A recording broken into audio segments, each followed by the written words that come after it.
Black spot మీడియాకు స్వాగతం. గంజాయి రహిత నగరంగా గుంటూరుని తీర్చిదిద్దుతామని గుంటూరు వెస్ట్ డీఎస్పీ అరవింద్ అన్నారు.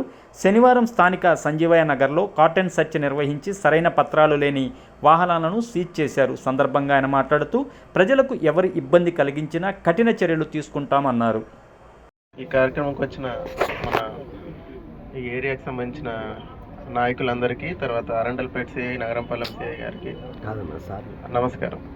ముఖ్యంగా ఇక్కడ ఈ సంకల్పం అనే పేరు మీద మన ఎస్పీ గారు, మన ఐజీ గారు మన గుంటూరు నగరంలో ఈ గంజాయి అనేది పూర్తిగా తీసేసేయాలి, గంజాయి అనే రహిత గుంటూరు నగరానికి తయారు చేయాలనే ఉద్దేశంతో రకరకాల కార్యక్రమాలు చేస్తున్నాము. అందులో భాగంగానే మన ఏరియాలో కొంచెం గంజాయి కన్జంప్షన్ బాగుంది, గంజాయి తాగే వాళ్ళు ఉన్నారు, గంజాయి అఫెండర్లు ఉన్నారనే ఉద్దేశంతో ఈ ఏరియాలో ఈరోజు కార్డినెన్స్ సెర్చ్ ప్రోగ్రామ్ చేయడం జరిగింది. కార్డినెన్స్ సెర్చ్ అంటే మన ఏరియా మొత్తం నిర్బంధించేసి ప్రతి ఇంటిని వెరిఫై చేసి ఏ ఇంట్లో ఎవరు ఉంటున్నారు, ఎక్కడైనా గంజాయికి సంబంధించినది ఉందా అనే విషయం మీద తీసుకురావడం జరిగింది. దానికి సంబంధించి రికార్డ్ లేని వెహికల్స్ను కూడా తీసుకోవడం జరిగింది.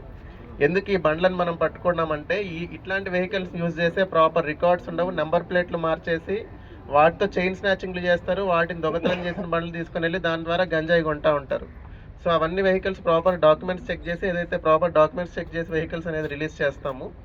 ఇక్కడ మన ఏరియాలో కొంతమంది గంజాయి అఫెండర్లు కూడా ఉన్నారనమాట, చాలా పేర్లతో. అక్కడ రౌడీ షీటర్లు ఎవరైతే ఉన్నారో వాళ్ళు ఒకసారి ఇక్కడ తీసుకురా. వీళ్ళు కాకుండా ఇంకా అక్కడ కూడా ఉన్నారు, మేరీ బాబు వాళ్ళు ఉన్నారు కదా, ఎక్కడున్నారు వాళ్ళు? షీట్లు ఓపెన్ చేసినాము, ప్రతి వారం పోలీస్ స్టేషన్కి వస్తారు, కౌన్సిలింగ్ ఇస్తాము, చెప్పాల్సిన పద్ధతిలో చెప్తాము. ఇంకా కొత్త అఫెన్సులు చేయడానికి కూడా వీళ్ళకి చాలా భయంగానే ఉంది. ఇది కాకుండా వీళ్ళ వల్ల ఏదైనా ఇబ్బంది ఉందమ్మా మీకేమన్నా, మీ ఏరియాకి సంబంధించిన రౌడీ షీటర్లు వీళ్ళ వల్ల? ప్రస్తుతానికి ఇబ్బంది ఏం లేదు.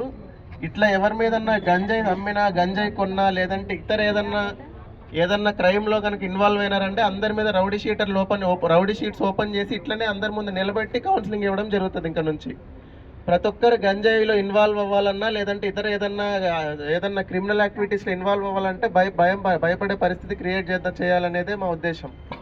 సో ఇదే కాకుండా ఈ ఏరియాలో ఏదన్నా ఇతరత్ర మీరు ఇబ్బందులు ఏదైనా